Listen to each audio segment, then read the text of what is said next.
essa alta no custo de vida apurada pelo Diese, que a repórter Mariana Paz nos mostrou, é o tema da nossa entrevista nessa quarta-feira. A gente recebe o professor do Departamento de Economia da PUC, Claudemir Galvani. Tudo bem com o senhor? Tudo bem. É um prazer recebê-lo. Há algo de errado com a política econômica? Alguma coisa está fora da ordem, como diria o Caetano Veloso? Não, obviamente tem bastante coisa fora da ordem e bastante coisa dentro da ordem. Então, um exemplo típico, o câmbio. Então, hoje o câmbio está tremendamente valorizado. Para a inflação, isso é muito bom. Por que é muito bom? Tudo aquilo que você compra importado, e provavelmente você deve estar usando alguma roupa importada, que a grande maioria dos tecidos, das confecções hoje são importadas, quando o câmbio está valorizado, isso fica mais barato. Se fica mais barato, reduz a inflação e o povo tem condições de comprar um preço menor. No entanto, eu quebro a indústria nacional. Porque aquele que trabalha aqui, que produz aqui, deixa de produzir, demite seus funcionários e, obviamente, o PIB do país cresce. Então, o problema do câmbio hoje o câmbio está sendo usado para reduzir a inflação. E, ao mesmo tempo, ele está, desestimulando a produção interna e a exportação.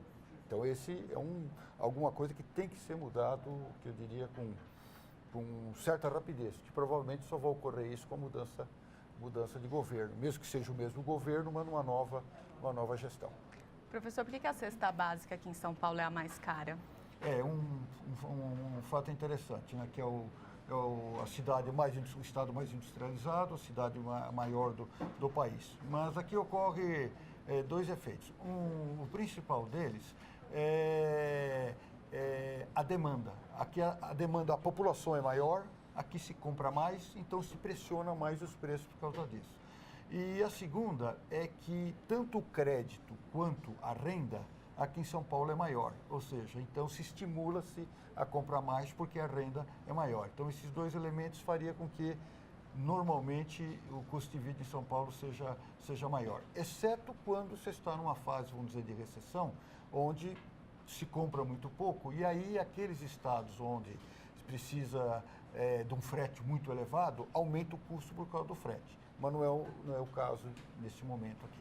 Agora, qual que é a tendência para os juros, professor? A taxa de juros? Bem, a taxa de juros é um problema bastante interessante que tem um reflexo também na cesta básica. A taxa de juros, o que ela faz? Ela remunera o mercado financeiro. Certo? Então, se você tem aplicação financeira, você está torcendo que a taxa de juros aumenta, que você vai receber mais renda. Do outro lado, eu tenho a indústria, eu tenho o comércio, eu tenho a agricultura, eu tenho o consumidor que paga a taxa de juros. O crédito fica mais caro. Então, você vai ter custo maior na indústria, que vai elevar a inflação. Então, tem os dois lados que a gente não percebe. Outro ponto que se fala, a taxa de juros, ela é fundamental para reduzir a inflação. Isso também não é correto. Ela só reduz a inflação quando a inflação é de demanda. Quando você tem inflação de custo, por exemplo, não chove, estiagem, que está correndo agora. O que ocorre? Todos os produtos ligados à natureza, hortifruti e granjeiros, todos eles aumentam de preço. Não tem nada a ver com a demanda. Certo? E se aumenta a taxa de juros, você piora ainda a situação. Então, esse é outro ponto. Na minha opinião, tendo em vista que nós estamos crescendo muito pouco, as próximas reuniões do Copom, elas vão definir que a taxa de juros vão ficar estáveis ou vão ser reduzidas. Nós temos espaço para reduzir a taxa de juros. A taxa de juros do Brasil é uma das maiores do mundo. Agora, professor, qual que é a influência da Copa e das eleições nisso? Na inflação, que você diz? Bem, o que ocorre nesse mês que nós estamos especificamente da Copa, é que você teve um aumento enorme da população dentro dessas cidades-sedes, né? Esse aumenta a demanda por tudo, aumenta por alimento, por bebida, por transporte, por tudo. Então, esse fenômeno já terminou. Então, provavelmente, no mês de agosto, esse reflexo do aumento da Copa não vai ter. Agora, a Copa é excelente para o país no sentido de aumentar a demanda de estrangeiros por produtos nacionais e por serviços nacionais. Você viu a pesquisa da Datafolha de ontem, né? Maravilhoso. 95% dos estrangeiros dizendo que pretendem voltar ao país. Maravilhoso isso. Certo? Isso vale a pena por todos os problemas que aconteceram na Copa com essa constatação, né? Isso é maravilhoso. E outra coisa, as pessoas dizendo que recomendariam pessoas para virem para o cá. país. Agora, professor, segundo o Diese, o salário mínimo deveria ser de R$ 2.979. O valor real do salário mínimo é de R$ 724. Quando a gente estava conversando antes do jornal, por que esse descompasso tão acentuado entre o salário mínimo de verdade e o salário mínimo ideal, com base no ICV, o Índice de Custo de Vida? Perfeito. Então, vê o seguinte, o salário mínimo ele foi instituído por Getúlio Vargas em 1938. No Estado Novo. E no Estado Novo. Essa cesta básica que o Diese faz, esse cálculo, foi estruturada lá e continua lá. Um exemplo que temos aqui, 6 quilos de carne aqui para São Paulo, 1 litro de leite, 4,5 quilos de feijão, 3 quilos de arroz. Essa era a cesta básica para um trabalhador e sua família se conseguisse reproduzir e sobreviver. Hoje, isso precisa ser alterado porque um montão de outros itens entraram que já aparece no IPCA, por exemplo, na GV já mostra essa nova modificação, mas isso daqui significa que na época do Getúlio, né, o trabalhador consumia muito mais do que agora. Olha que coisa interessante. Né?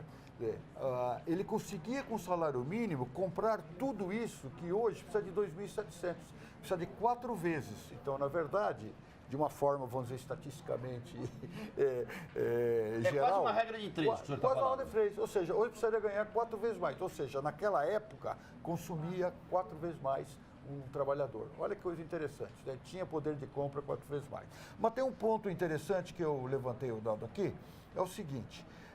há um ano atrás, em junho de 2003, o trabalhador precisava de 97 horas e 22 minutos para comprar a sua cesta básica. E nesse ano, em junho de 2004, um ano depois, caiu para 96,51. Uma diferença mínima, mas o que significa? Que o aumento da renda do trabalhador pelo salário mínimo, ela compensou o aumento do custo de vida. Esse é um ponto importante, que é o chamado salário real. Não interessa quanto você ganha, certo? Interessa quanto você compra. Você muda de cidade, vou ganhar o dobro, mas o custo de vida lá é o triplo, você está perdendo dinheiro. Então, uma das coisas que eu acho que é fundamental é ver o chamado, o poder real. E tem outro dado, se me permitir, renda líquida. O que significa isso? Acho que é importante o telespectador saber. O seu salário tira os descontos, principalmente da Previdência, imposto de renda. Quanto é que sobra para você? Ou seja, esse é teu salário líquido. O salário líquido do trabalhador que ganha um salário mínimo em 2013 representava 48% do seu salário para comprar a cesta básica. Agora, um ano depois, caiu para 47,4%. A diferença é pequena, mas significa que o poder de compra do salário mínimo aumentou. Esse é importante.